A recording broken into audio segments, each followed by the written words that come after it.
동백꽃 김유정을 들으시기 전에 구독과 좋아요 부탁드립니다. 다 들으시고 난 후에는 댓글도 꼭 부탁드립니다. 그리고 저는 명극입니다. 자, 그럼 시작합니다. 동백꽃 김유정.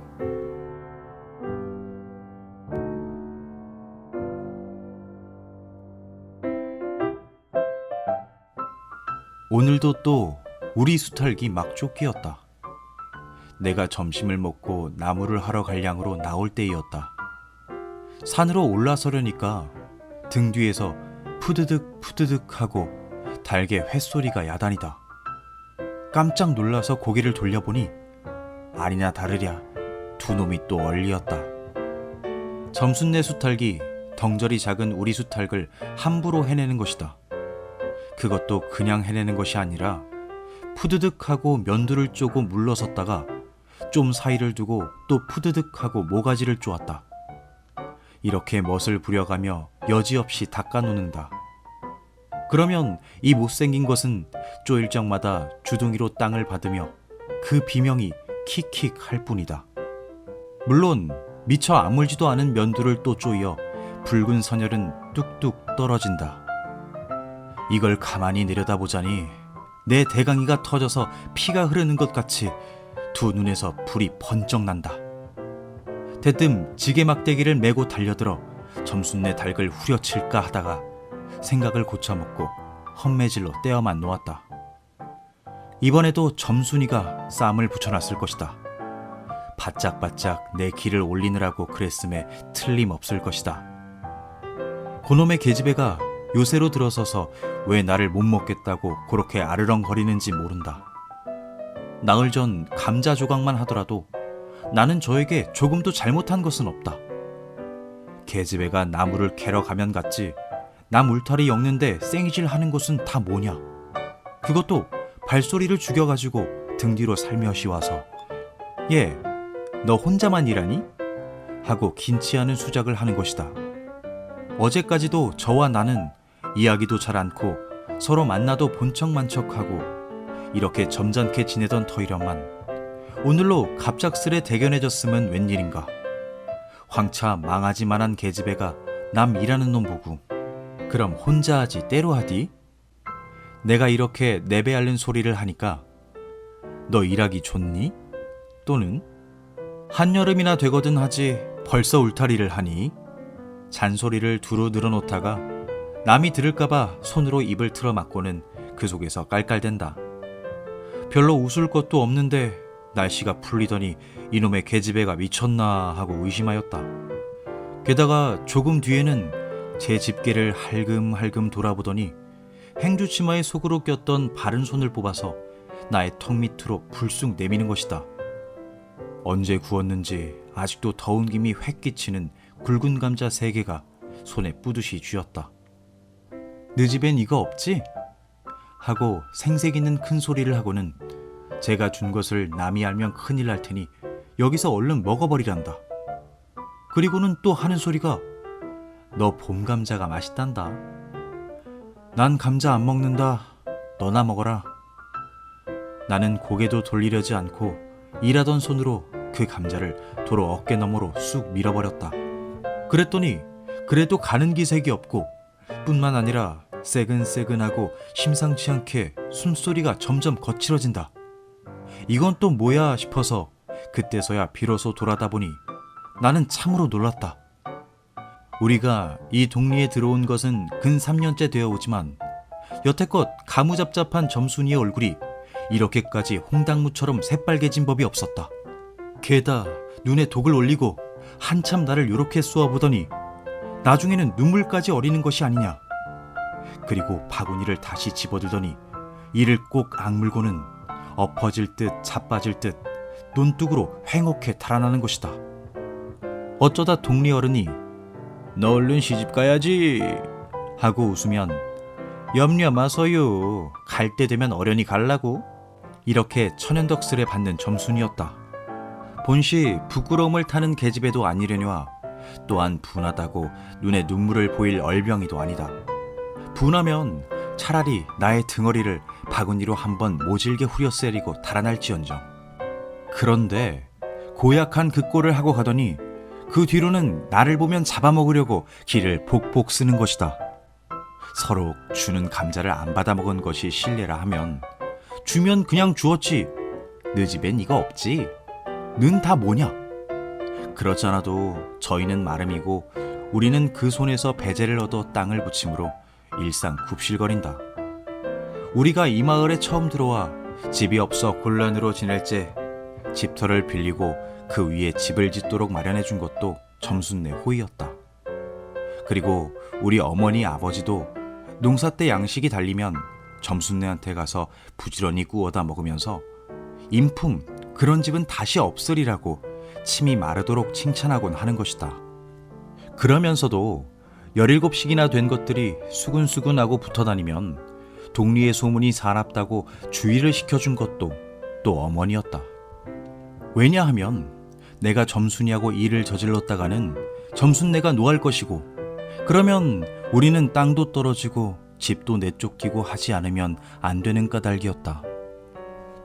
그런데 이놈의 계집애가 까닭 없이 기를 복복 쓰며 나를 말려 죽이려고 드는 것이다. 눈물을 흘리고 간 다음날 저녁 나절이었다. 나무를 한 짐 잔뜩 지고 산을 내려오려니까 어디서 닭이 죽는 소리를 친다. 이거 네 집에서 닭을 잡나 하고 점순네 울 뒤로 돌아오다가 나는 고만 두 눈이 둥그레졌다. 점순이가 저희 집 봉당에 홀로 걸터 앉았는데 이게 치마 앞에다 우리 씨암탉을 꼭 붙들어 놓고는 이놈의 닭 죽어라 죽어라 요렇게 안팡스레 패주는 것이 아닌가. 그것도 대가리나 치면 모른다마는 아주 알도 못 낳으라고 그 볼기짝개를 주먹으로 콕콕 쥐어박는 것이다. 나는 눈에 쌍심지가 오르고 사지가 부르르 떨렸으나 사방을 한번 휘돌아보고야 그제서 점순이 집에 아무도 없음을 알았다. 잡은 참지게 막대기를 들어 울타리에 중턱을 후려치며 이놈의 계집애 남의 닭 알 못 낳으라고 그러니? 하고 소리를 빽질렀다. 그러나 점순이는 조금도 놀라는 기색이 없고 그대로 의젓이 앉아서 제 닭 가지고 하듯이 또 죽어라 죽어라 하고 패는 것이다. 이걸 보면 내가 산에서 내려올 때를 겨냥해가지고 미리부터 닭을 잡아가지고 있다가 너 보란 듯이 내 앞에 죄지르고 있음이 확실하다. 그러나 나는 그렇다고 남의 집에 뛰어들어가 계집애하고 싸울 수도 없는 노릇이고 형편이 썩 불리함을 알았다. 그래 닭이 맞을 적마다 지게 막대기로 울타리나 후려칠 수밖에 별 도리가 없다. 왜냐하면 울타리를 치면 칠수록 울섭이 물러앉으며 뼈대만 남기 때문이다. 하나 아무리 생각하여도 나만 믿지는 노릇이다. 야 이년아 남의 닭 아주 죽일 터이냐? 내가 도끼 눈을 뜨고 다시 꽤 호령을 하니까 그제야 울타리께로 쪼르르 오더니 울 밖에 섰는 나의 머리를 겨누고 닭을 내팽개친다. 에이 더럽다 더럽다. 더러운 걸 널더러 입대 끼고 있으랬니? 망할 계집애년 같으니. 하고 나도 더럽단 듯이 울타리깨를 힝하니 돌아내리며 약이 오를 대로 다 울렀다. 라고 하는 것은 암탉이 풍기는 서술에 나의 이마빼기에다 물지똥을 찍 깔겼는데 그걸 본다면 알집만 터졌을 뿐 아니라 골병은 단단히 든 듯 싶다.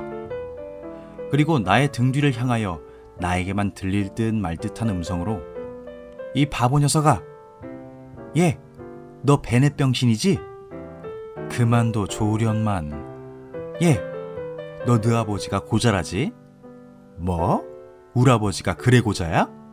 한량으로 열번거지가 나서 고개를 획 돌려 바라봤더니 그때까지 울타리 위로 나와 있어야 할 점순이의 대가리가 어디 갔는지 보이지를 않는다. 그러다 돌아서서 오자면 아까의 한 욕을 울 밖으로 또 퍼붓는 것이다.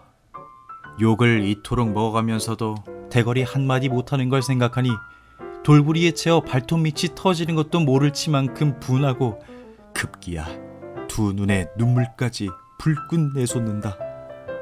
그러나 점순이의 치매는 이것뿐이 아니다. 사람들이 없으면 틈틈이 제 집 수탉을 몰고 와서 우리 수탉과 쌈을 붙여놓는다. 제 집 수탉은 썩 험상궂게 생기고 쌈이라면 회를 치는 고로 을에 이길 것을 알기 때문이다. 그래서 툭하면 우리 수탉이 면두며 눈깔이 피로 흐드러하게 되도록 해놓는다. 어떤 때는 우리 수탉이 나오지를 않으니까 요놈의 계집애가 모이를 쥐고 와서 꿰어내다가 쌈을 붙인다. 이렇게 되면 나도 다른 배차를 차리지 않을 수 없다. 하루는 우리 수탉을 붙들어 가지고 넌지시 장독계로 갔다. 쌈딸기에 고추장을 먹이면 병든 황소가 살모사를 먹고 용을 쓰는 것처럼 기운이 뻗친다 한다. 장독에서 고추장 한 접시를 떠서 닭 주둥아리깨로 들이밀고 먹여보았다. 닭도 고추장의 맛을 들였는지 거스르지 않고 거진 반 접시 턱이나 곧잘 먹는다. 그리고 먹고 금세는 용을 못 쓸 터이므로 얼마쯤 기운이 들도록 회 속에다 가두어 두었다. 밭에 두엄을 두어 짐져내고 나서 쉴 참에 그 닭을 안고 밖으로 나왔다. 마침 밖에는 아무도 없고 점순이만 저희 울 안에서 헌옷을 뜯는지 혹은 솜을 터는지 웅크리고 앉아서 일을 할 뿐이다. 나는 점순네 수탉이 노는 밭으로 가서 닭을 내려놓고 가만히 맥을 보았다. 두 닭은 여전히 얼리어 싸움을 하는데 처음에는 아무 보람이 없다. 멋지게 쪼는 바람에 우리 닭은 또 피를 흘리고 그러면서도 날개 쭉지만 푸드득 푸드득 하고 올라 뛰고 뛰고 할 뿐으로 제법 한 번 쪼아보도 못한다. 그러나 한 번은 어쩐 일인지 용을 쓰고 펄쩍 뛰더니 발톱으로 눈을 하비고 내려오며 면두를 쪼았다. 큰 닭도 여기에는 놀랐는지 뒤로 멈실하며 물러난다. 이 기회를 타서 작은 우리 수탉이 또 날쌔게 덤벼들어 다시 면두를 쪼니 그제는 감때 사나운 그 대강이에서도 피가 흐르지 않을 수 없었다. 옳다, 알았다, 고추장만 먹이면 되는구나 하고 나는 속으로 아주 쟁그라워 죽겠다. 그때에는 뜻밖의 내가 닭쌈을 붙여놓는데 놀라서 울 밖으로 내다보고 섰던 점순이도 입맛이 쓴지 눈살을 찌푸렸다. 나는 두 손으로 볼기짝을 두드리며 연방 잘한다 잘한다 하고 신이 머리 끝까지 뻗치었다. 그러나 얼마 되지 않아서 나는 넋이 풀려 기둥같이 묵묵히 서 있게 되었다. 왜냐하면 큰 닭이 한 번 쪼인 안가품으로 호들갑술에 연거푸 쪼는 서슬에 우리 수탉은 찔끔 못하고 막 골른다. 이걸 보고서 이번에는 점순이가 깔깔거리고 되도록 이쪽에서 많이 들으라고 웃는 것이다. 나는 보다 못하여 덤벼들어서 우리 수탉을 붙들어 가지고 도로 집으로 들어왔다. 고추장을 좀 더 먹였더라면 좋았을걸. 너무 급하게 쌈을 붙인 것이 퍽 후회가 난다. 장독계로 돌아와서 다시 턱 밑에 고추장을 들이댔다. 흥분으로 말미암아 그런지 당최 먹질 않는다. 나는 할 일 없이 닭을 반드시 누이고 그 입에다 걸련 물부리를 물렸다. 그리고 고추장 물을 타서 그 구멍으로 조금씩 들이부었다. 닭은 좀 괴로운지 킥킥하고 재채기를 하는 모양이나 그러나 당장의 괴로움은 매일같이 피를 흘리는데 될 게 아니라 생각하였다. 그러나 한두어 종지가량 고추장물을 먹이고 나서는 나는 그만 풀이 죽었다. 싱싱하던 닭이 왜 그런지 고개를 살며시 뒤틀고는 소나기에서 뻗으러지는 것이 아닌가.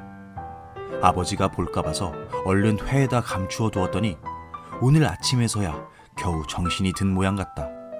그랬던 걸 이렇게 오다 보니까 또 쌈을 붙여놓으니 이 망할 계집애가 필연 우리 집에 아무도 없는 틈을 타서 제가 들어와 회에서 꺼내가지고 나간 것이 분명하다.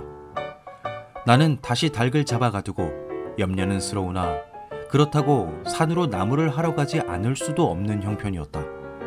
소나무 삭정이를 따며 가만히 생각해보니 암만 해도 고년의 목쟁이를 돌려놓고 싶다. 이번에 내려가면 망할년 등줄기를 한번 되게 후려치겠다 하고 싱둥벙둥 나무를 지고는 불이 나게 내려왔다. 거지반 집에 다 내려와서 나는 호득이 소리를 듣고 발이 딱 멈추었다. 산기슭에 널려있는 굵은 바위돌 틈에 노란 동백꽃이 소보록하니 깔렸다. 그 틈에 끼어 앉아서 점순이가 청승맞게 시리 호두기를 불고 있는 것이다. 그보다도 더 놀란 것은 그 앞에서 또 푸드득 푸드득 하고 들리는 닭의 횟소리다. 필연코 요년이 나의 약을 올리느라고 또 닭을 집어내다가 내가 내려올 길목에다 쌈을 시켜놓고 저는 그 앞에 앉아서 천연스레 호두기를 불고 있음에 틀림없으리라. 나는 약이 오를 대로 다 올라서 두 눈에서 불과 함께 눈물이 퍽 쏟아졌다. 나무지게도 벗어놓을 새 없이 그대로 내동땡이 치고는 지게 막대기를 뻗치고 허둥지둥 달려들었다. 가까이 와보니 과연 나의 짐작대로 우리 수탈기 피를 흘리고 거의 빈사지경에 이르렀다.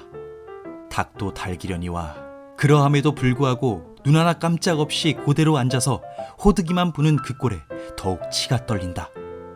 동리에서도 소문이 났거니와 나도 한때는 걱실걱실이 일 잘하고 얼굴 예쁜 계집애인 줄 알았더니 시방 보니까 그 눈깔이 꼭 여우새끼 같다. 나는 대뜸 달려들어서 나도 모르는 사이에 큰 수탉을 단매로 때려 엎었다. 닭은 푹 엎어진 채 다리 하나 꼼짝 못하고 그대로 죽어버렸다. 그리고 나는 멍하니 섰다가 점순이가 매섭게 눈을 홉뜨고 닥치는 바람에 뒤로 벌렁 나자빠졌다. 이놈아, 너 왜 남의 닭을 때려 죽이니? 그럼 어때? 하고 일어나다가 뭐 이 자식아? 요집 닭인데? 하고 복장을 떼미는 바람에 다시 벌렁 자빠졌다. 그리고 나서 가만히 생각하니 분하기도 하고 무안도 스럽고 또 한편 일을 저질렀으니 인젠 땅이 떨어지고 집도 내쫓기고 해야 될는지 모른다. 나는 비슬비슬 일어나며 소매자락으로 눈을 가리고는 얼김에 엉 하고 울음을 놓았다. 그러다 점순이가 앞으로 다가와서 그럼 너 이다음부턴 안 그럴 테냐? 하고 물을 때에야 비로소 살길을 찾은 듯 싶었다. 나는 눈물을 우선 씻고 뭘 안 그러는지 명색도 모르건만 그래! 하고 무턱대고 대답하였다. 요 다음부터 또 그래봐라. 내 자꾸 못 살게 굴 테니. 그래 인젠 안 그럴 테야. 닭 죽은 건 염려 마라. 내 안 잃을 테니. 그리고 무엇에 떠다 밀렸는지 나의 어깨를 짚은 채 그대로 퍽 쓰러진다. 그 바람에 나의 몸뚱이도 겹쳐서 쓰러지며 한창 피어 퍼들어진 노란 동백꽃 속으로 폭 파묻혀 버렸다.